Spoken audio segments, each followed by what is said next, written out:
Hi guys, Jimmy here. Welcome back to my channel. Hope everybody's doing well, staying safe and having a great week so far. So I'm going to do something very different. It's the season of the witch. It's Halloween, yes. And I'm going to do my top 33 films. Going to try and get this done in one vlog. It may be two. I have taken a few shortcuts. Now these are just my personal favourites and they're films that I've watched numerous times over the years. And that's what has made it onto this list. So listen, stop messing. Let's get down to it. We're going to start off with a gore-tastic. I think Peter Jackson directed this. This is Brain Dead. Yes, pure splatter fest. Absolutely love the special effects in this. Almost amateur-like special effects, but they work. We're going to again go on to another 80s classic, which is Creepshow, the anthology of films. Yes, love this one. I do watch this quite a lot. Might actually watch this later on, funny enough. Then we go on to a very, very unique film, The Incredible Melting Man. I think this film is brilliant. I really, really enjoy it. Not everyone's cup of tea, but it does it for me. And then we've got Maniac Cop. Yes, Maniac Cop is great fun. Absolutely fantastic film. I really do enjoy that one. Then we've got one that's not so gory. It is a zombie film. And it's Night of the Comet. 80s classic. 80s classic indeed. And that's what I like about Arrow. They do some great films that's from the 80s. This one here, The Chernobyl Diaries. Yes, Chernobyl Diaries has made my list. I like the ending of this film. I like the feel of the whole film, actually. I know it got quite a lot of flack, but I enjoy it. That's what I like about films. One person's masterpiece is another person's, I ain't watching that again. Then this one, the eyeball scene in Zombie Flesh Eaters. Yes, where, I can't remember her name, she gets pulled towards the spike in the wall. Yes, and very good scene in that one. Then we've got Brad Pitt in World War Z. Yes, I enjoyed this film. The chase through the city is very, very good, but I really enjoyed it. I even like the ending of it, actually, that a lot of people didn't, but I thought it was a good ending. Then we're going to have probably a couple of 80s here coming up, maybe 80s and 90s. The Lost Boys. Yes, what a film. You're eating maggots, Michael. You're eating maggots. Or is it worms? I can't remember now. But what a film. What a film. Then let's take a little detour and we'll go for a remake on this one. And this is Dawn of the Dead. Yes, a remake of Dawn of the Dead. I actually quite enjoyed this film. I was surprised at how good it was, considering the original Dawn of the Dead is a classic. Will it make my list? You'll find out. Then we're going to go back to the original Halloween. Yes, Michael Myers and Laurie Strode, yeah. There you go. This has made it too. Lost count the amount of times I've watched that. Then we're going to move up a little bit in time and we're going to go for 28 Days Later.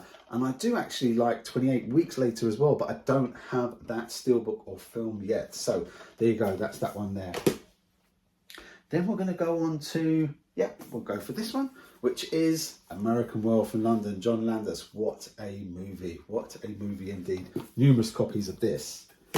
Then let's take a little look at a funkadelic, psychedelic, a film that I like to have probably 2-3 beers before I even start to watch it, let alone what I drink when I'm watching it, which is Mandy, Nicolas Cage. This film is crazy. It is like an inducing trip for me. When I watch this, I just love to have a few beers and just totally chill out. Then we're going to go with Stanley Kubrick's the classic The Shining. Yes, that is a film I've watched a good number of times.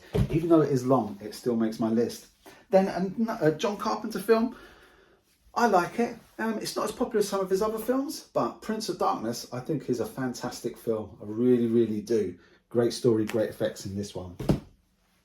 Then I'm going to bring it, let's go for another John Carpenter one, which is quite an underrated one again.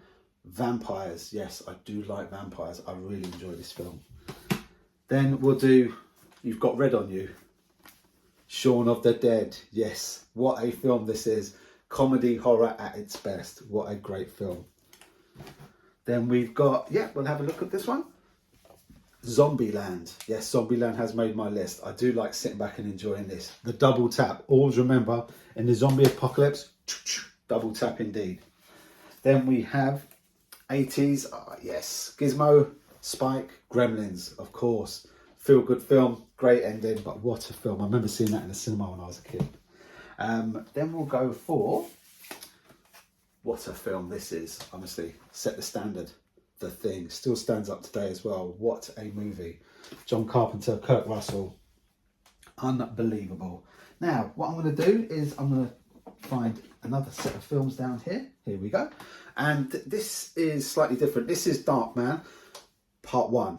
Part 1 is my favourite by far. 2 and 3, yeah, they're okay, but part 1 of Darkman, absolute classic. Liam Neeson was fantastic in this, and the special effects and everything like that were absolutely spot on. Then I'm going to bring it up to date with sort of like a superhero, anti-superhero, but what a film. Brightburn, yes, absolutely amazing. Yeah, unbelievable film. I was going to say something totally different then, but yeah, Brightburn. The ending of Brightburn is brutal, is absolutely brutal. Let's see what we've got down here. So we're going for another vampire film. I think it was Catherine Bigelow's debut. I could be wrong on that, but we're going for Near Dark. What a film this is. What a vampire film indeed. Absolutely love that. Then this isn't everyone's favourite film. It's definitely not Keith from Euphoria Picture, because he done a little vlog where he actually burnt this. But Street Trash, I absolutely love Street Trash. The feel of it, the special effects in it is just fantastic.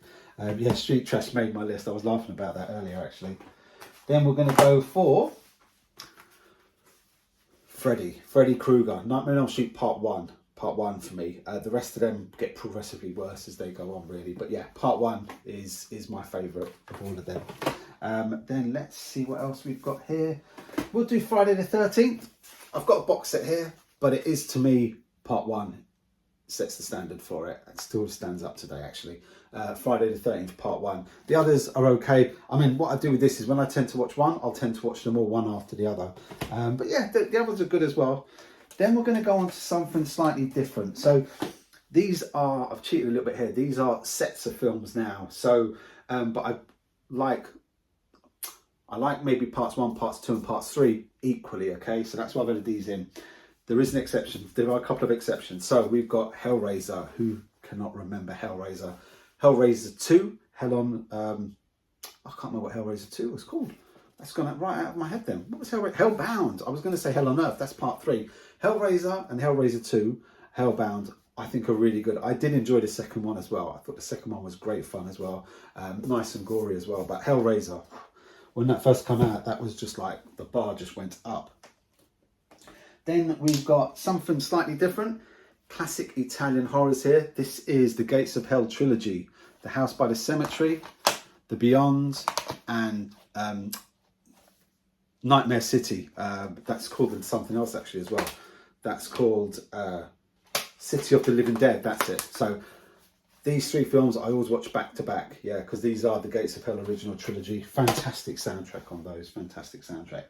And then we're going to go to, let's do our old friend. I ate his liver with a glass of Chianti. Yes, we're talking about Silence of the Lambs, Lecter. Here we go. So these films I always tend to watch in one go. So we've got Silence of the Lambs, we've got Manhunter, which came out in the 80s. Fantastic film. Fantastic film. Remake later on. And that was good as well. Then I've got 2 Silence of the Lambs, funny enough. I don't know why I've done that, but we've got 2 Silence of the Lambs there. And then we've got Red Dragon, which was really, really good. Now, I am missing one other film from this range, and I can't find it, which has irritated me. It was the follow-up to Silence of the Lambs. I don't know why I didn't get that one. I don't know where it is. It's probably back there somewhere. But yeah, all of the Silence of the Lambs films with Hannibal Lecter in are fantastic. And as I said, I watch them all back to back when I do a series of them. Well, I watch them one day after the other. The other films that I think are fantastic are, and they changed the game with this, was A Quiet Place, parts 1 and parts 2. What I like about these are just under an hour and a half, and you can finish them in one evening. These films, gripping. This one here, the story between the father and his daughter, and the misunderstanding they have that she thinks he doesn't love her because of what happened to her brother at the beginning of the film. It's an emotional roller coaster. This film is an emotional roller coaster, and part 2 is just as good as well. I really like part 2. They are doing a part 3 apparently, so be interesting. And I think that's going to be before these 2 films were set. Then we're going to go on to Rob Zombie, the 3 from Hell trilogy. Yes, me personally, I like The Devil's Rejects, then House for Thousand Corpses, and then 3 from Hell. But I always watch these ones literally one after the other. great gore, great films. 31 nearly made my list as well, but not quite. 31 nearly made it, but not quite. Then we'll mix it up a little bit here. We've got Predator. Predator 1 and Predator 2 are my favourite ones. After that, in my opinion, they go downhill. But Predator 1, Arnold Schwarzenegger. Predator 2, Danny Glover. Great goings, great goings. Then we have Alien and Aliens. They're the two for me. The other ones after that, again, go straight down. Prometheus broke that really.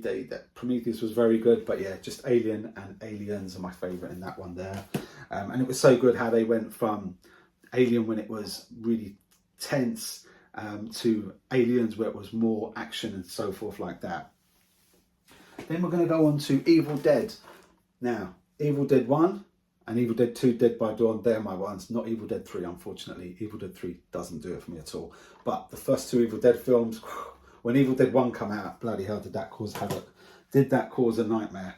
Literally, it did give people nightmares. Then we're going to go on to some special effects laden horror films that are very, very gory.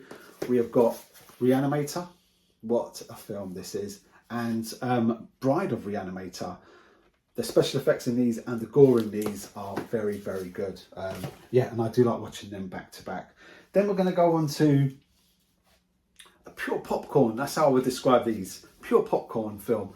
Resident Evil, all of them. Yes, all of them. I enjoy watching these back to back over a course of 3 or 4 days. I really do enjoy it. I know some people don't. Resident Evil 1 and then they do tail off a little bit, but it's such good fun just to watch all the Resident Evils together, in my opinion. Now we're getting down to the meat and bones, and these are the ones that I've probably watched the most of all my horror films. So we're going to start off, and these are in no particular order. We're going to start off with one of the video nasties, yes, the Texas Chainsaw Massacre. What I do like to do after I watch the Texas Chainsaw Massacre is not worry about how I'm going to sleep, is actually to put on Texas Chainsaw Massacre 2. The screaming at the end of Texas Chainsaw Massacre 2 is insane. But these two films, I was watching back to back all the time. But Texas Chainsaw Massacre, when it came out, that really was bad. That really was bad. It scared people. And then we have, I don't know how many times I've watched these films, but I've lost count. We've got the amazing Dawn of the Dead with like 3 or 4 different cuts of this film, and that's what I like to do, watch all the different cuts one after the other. So I think there's like 4 different cuts of this. Really great film. Then I also like to watch Day of the Dead. Yes, Day of the Dead, the part where he raises up out of the bunker that they're in and all the zombies are just tearing them apart. Oh, craziness. And also I do actually have a soft spot for Land of the Dead. Yes, Land of the Dead has made it. Took a bit of flack, but I quite enjoy it. I think it's all right. Now, these are my favourite horror films of all time. I make no bones about that. It's the film that I own multiple copies of. Way more from VHS up to DVD, limited edition, special editions. But we are going with the first films that I watched that were introduced me to the Italian horror genre, which was Demons 1 and Demons 2. Yes, these films. I own, as I say, I must own about 10 copies of each of them. I've done a vlog a couple of years back on what I've owned of these movies, and I'm always on the lookout for them. But these are my favourite horror films of all time. And whenever I put on Demons 1, I will literally, no matter what time it is, put on Demons 2 afterwards and watch them back to back. One of my favourite characters in here is Tony the Pimp. I think he's brilliant in it. So, guys, that was my top, 33 horror films that I go to all the time. Listen, thanks for watching. Sorry it went on for so long, but I just thought, you know what, I'll do it all in one go. So they're my horror films. I didn't wait until the 31st to post it. I just thought I'd do it in the middle roughly, and then you guys can check it out and let me know what you think. As I said, it's just my personal collection, but they are my go-to films when it comes to horror films. Thanks for watching, stay safe, and I'll see you on my next vlog.